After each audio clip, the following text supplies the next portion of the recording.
Hi guys, welcome back to the channel. Today I've got two replays in the American Tier 8 Premium Medium Tank, the Stone Cold TL1 LPC. Now if you do like the video, as always, don't forget to like and subscribe down below, as it really does help out the channel. And yes, the Stone Cold TL1 LPC. Naturally, it's got double tap power. As you can see, this tank is a very good tank because of that double tap, and it deals out damage very, very quickly.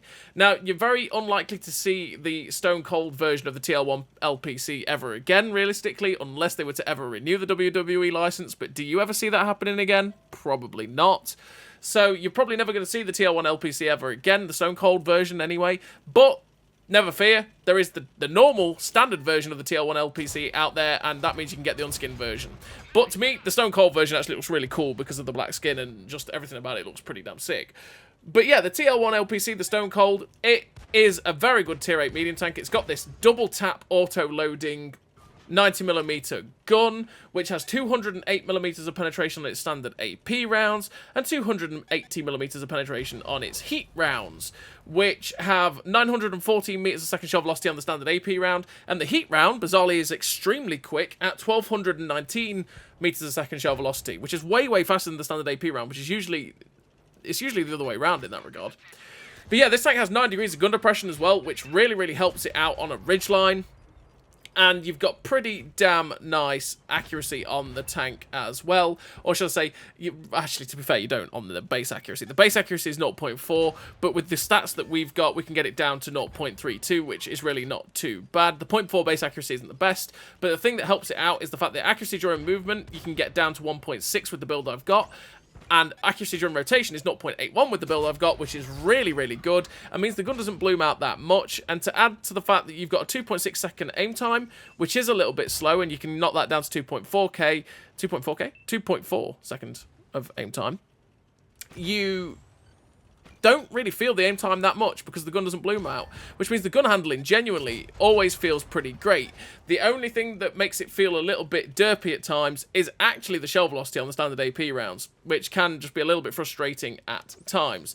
The intra-clip reload is 1.13 seconds, which is a really random number, but it is extremely quick to dump out the rounds. You go bang, bang, and then you're running away, which is the big strength of the Stone Cold. You can get that surprise 560 damage off, and then just go, goodbye now, I'm off, laters, bye, and run away, because you do have a 50km/h top speed in the Stone Cold, which you can get up to quite easily. You've got some sort of turret armor. I would not rely on the turret armor on the Stone Cold, but you've got enough that can ricochet shots here and there, but realistically, if you're going against especially tier 9s and 10s, they are going to go through the front of your turret. You've got to be very, very careful of that for this tank. You do have 400 meters of view range as well, base, which is fantastic. You can get the view range up to 512 meters of view range with the setup I've got. And the camo on this tank is okay, but if you run the camo net and the camo crew, you can actually get it down to 319 meters of steel concealment, which is not too bad at all, really, and will help you to stay unspotted in quite a lot of situations, especially on maps like Prok, like you're seeing here, and Malinovka and Westfield, Muravanka, you know, maps like that, they've got a lot of bush cover.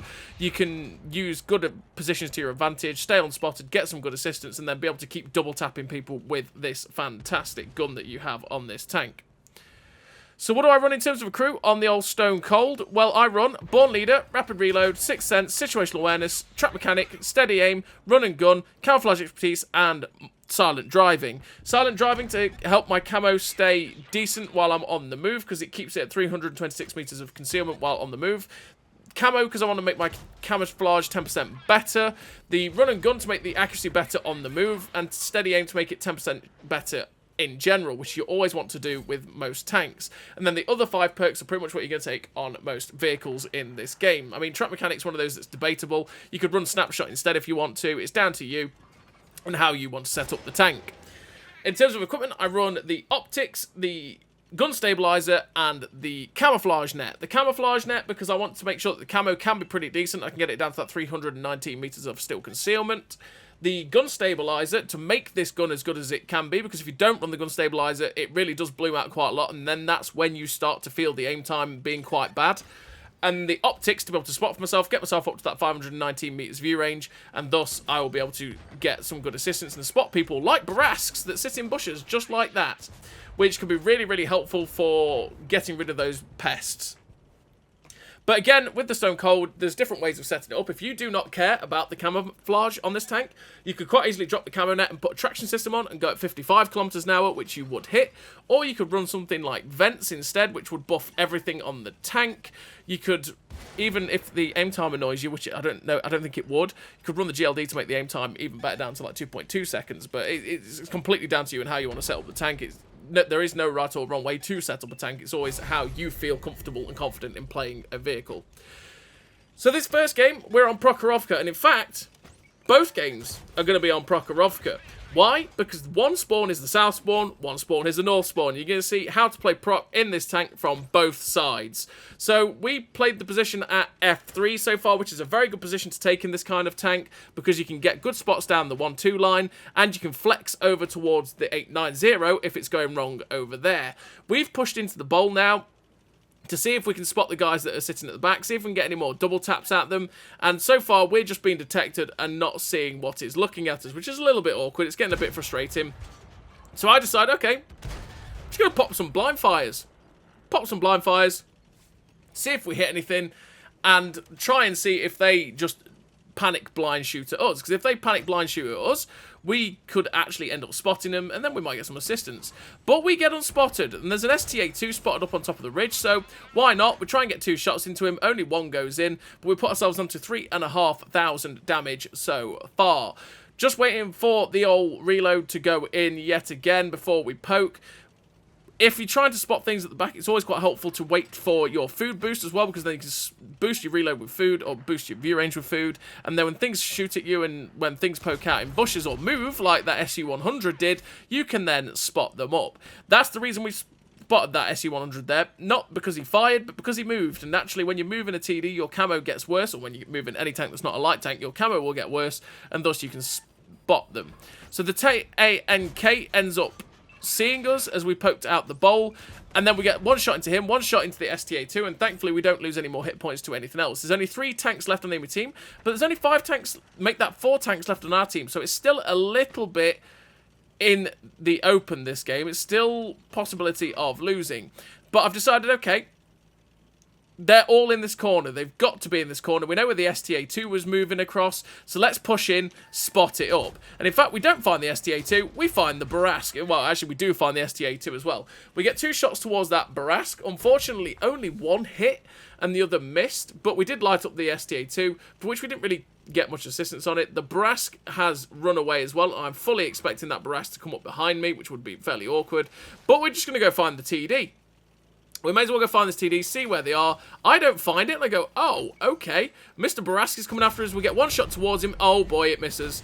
But he gets his 2nd shot to miss as well. Well, okay, Mr. Barask. I've missed, you've missed. I'll just ram you then. 1 HP in a dream? Are you kidding, game? 1 HP in a dream? Come on. He couldn't have just... Oh, come on. He couldn't have just ticked over 1 more HP to finish him off. But sadly, we didn't kill the Barask. But we did win the game. We finished the game with 4 kills, 4.9k damage, Ace Tanker, the high caliber, the 1893 base XP, a pretty damn nice game there for the Stone Cold on Prokhorovka. And yeah, we did our best to boss that ridgeline, spot up the enemy tanks, and then just keep delivering the double tap power that this tank has. But now we're on to the second replay. In the second replay, we're on Prokhorovka yet again. But this time, we're on the northern spawn. And from the north spawn of Prokhorovka, we're going to go to basically the identical mirror spot on the opposite side of the ridge. We're going to go to E3. Why? For the exact same reasons. Because this position is such a good position to take. Because yet again, you can spot tanks that sit on the 1-2. You can shoot people that are on the 1-2, and if you need to go shoot the people if they attack the hill, you can do that too. Plus, you can also spot people that do sit along the JK line as well sometimes, and you get free early shots as well at the people that do cross across if they do get spotted. So the HWK-12, the HWK-30 makes a run across. We get 1 shot into his back end and then pop our reload instantly, and we're just going to pull back and wait for the reload. Because that's always what you want to do. You don't want to just be sitting there going, shoot me, while you're reloading. You may as well only pop over when you're ready to go. So the guys are in the bowl. We don't want to let them have the bowl. We get one shot into the HWK-30, which doesn't pen, but it does track him, which effectively kills the light tank. And naturally with Prokhorovka as well, who has the best spotters wins. And that can go for medium tanks, heavy tanks, or light tanks. Whoever has the best tanks that put themselves in the best positions to spot will basically win the map, because view range is king on this map. So the Projector 65 is running away, and I'm thinking about possibly going to try and get a shot at him, but we get detected and, well, spotted and detected instantly. So it's like, nope, nope, not doing that. I'm not taking a hit from something at the back, because that could hurt, because this is a tier 10 game. There could be nasty nasties sitting back there, and they would really hurt us. So we don't want to do that.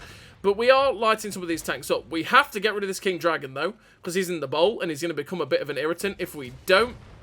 The 53 TP pops over to try and get a shot into our friend. I was thinking, I can't really get a shot into him. Our other friend on our right, the Scorpion G, ends up getting absolutely smashed from the back. There is a lot of stuff sitting back there. And then once again, we're just going to go for a double tap blind fire, because why not? We know where there are quite a few tanks. We've seen a lot of shell tracers fly from back there. So we knew that there's stuff back there. So we thought, you know, why not? You miss 100% of the shots you don't take. You may as well try it every now and then. And sadly, we didn't hit anything. But the King Dragon is something that really needs to go. And I'm thinking, I do want to get rid of that guy if I can. Object 780 at the back gets spotted. So we're just going to pop over, get one shot into his side, get two shots into his side. And there we go. Double tap power.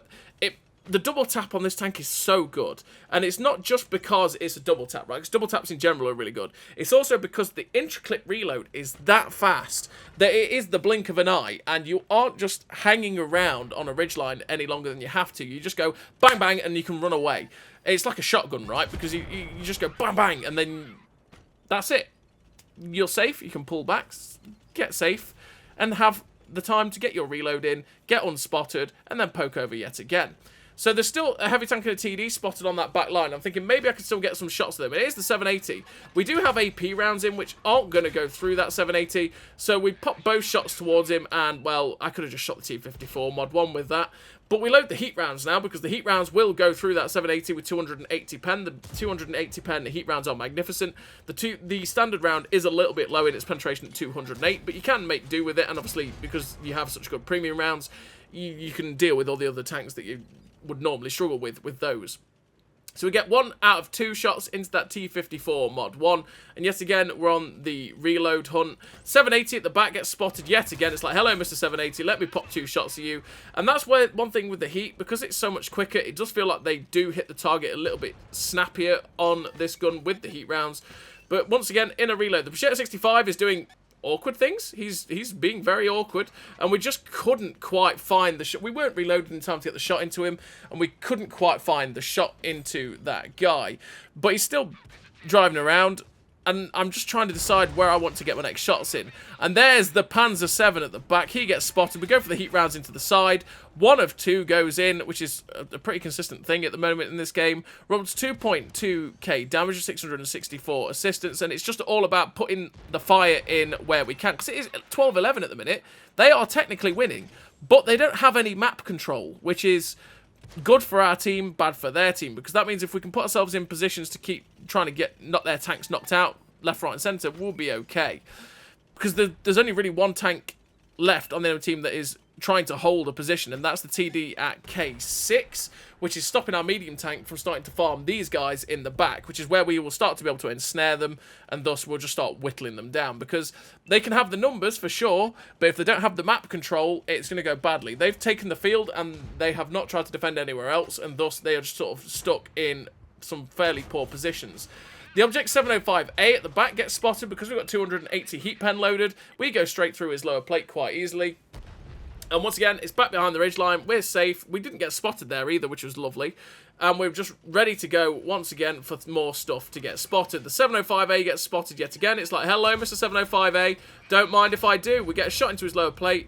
And then the second one, unfortunately, bounced because the angle was a little bit too tight.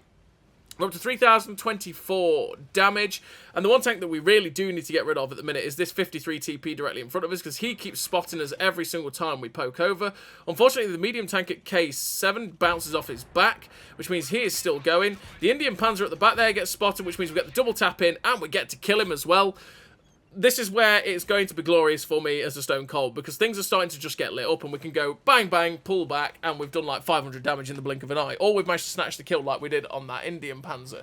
There is still a lot left back there, but I'm going to use this rock, because we know that all in that back corner, I can use this rock to stay safe, protect me from anything that is hiding on that one line, and everything that's camping on that tree line at the back. I could use the rock to stay safe, poke round, put 2 shots into the projectile 64, and now again I can use the rock to stay safe and not get spotted as I poke round, because that 53 TP could spot me, but I can actually stay unspotted on this rock, trying to shoot the guys in the tree line, which is like the Panzer 7.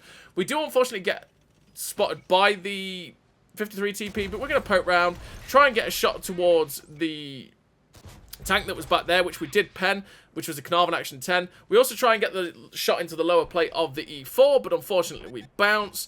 Boost our reload with food, because we just need to keep going. We did get hit by something with HE as well, but now I've just decided, okay, screw it. I'm going to go in with my double tap power. We're going to shut down the 53 TP. We're going to shut down the 65, and we'll get going. The projectile 65 ended up getting shut down. We auto-aim and fire the shot into the 53 TP, which bounces, but we make short with the next shot. And what we're going to do is we're just going to push as fast and as furious under the ridgeline, so that it's basically hard for them to spot me, hard for them to shoot me. If they want to shoot me, they're going to have to overexpose to the rest of my team, and I will spot them as I poke over, obviously, hopefully, feeding me some assistance.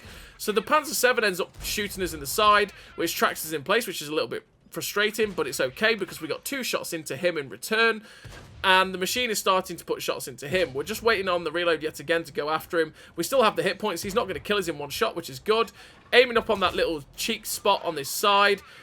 Damages Amarak, get the second shot into him there, putting us onto 5.3k damage. We've had to fire a lot of heat in this game, but, I mean, realistically, it was the only way we're going to pen a lot of these super heavies that have been camping at the back, because 208 pen is not going to pen them, especially this Panzer 7.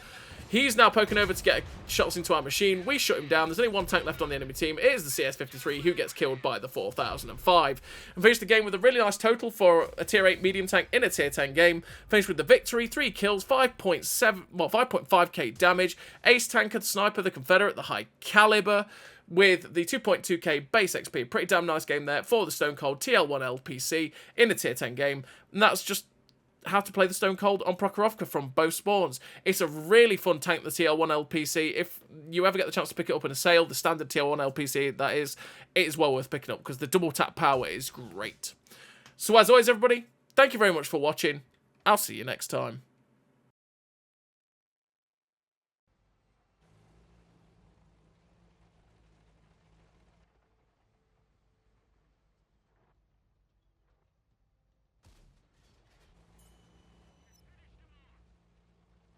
A great success.